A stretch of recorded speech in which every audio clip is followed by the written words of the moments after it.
Listen, baby, I've been around. I know that you like how I wear my crown. I know that I'm something that's so profound. So far, what I'm hearing, like I like the sound. Everybody's talking about it. We could be tough, why would you doubt it? Yeah, palms are sweaty and your heart starts pounding. This is what you want, tell me about it.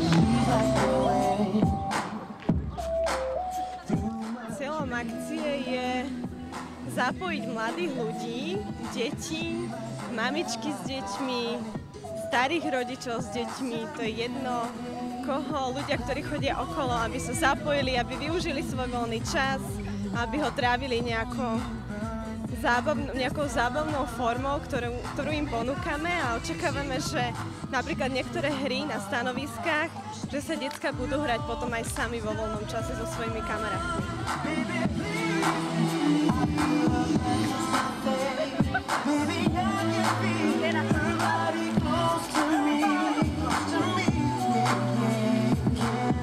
Prihlásilo sa nám okolo 30 dobrovoľníkov, čo teda dosť veľký počet, sme čakali menej, ale sme veľmi radi, že sme získali tento počet dobrovoľníkov a myslím, že to prebieha akcia celá super.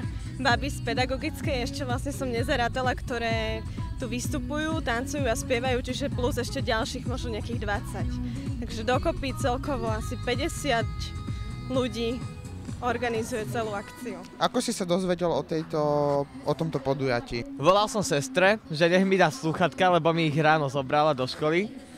A bola mi povedala, že tu hrajú hry a že mám dojsť si ich zobrať. A páči sa ti tu zatiaľ? No je to tu dosť dobré, som si myslel, že vezmem slúchatka a pôjdem preč, ale začala ma to tu baviť. Sú stanoviska so spoločenskými hrami, tam si môžu prísť ľudia vlastne zahrať spoločenskú hru.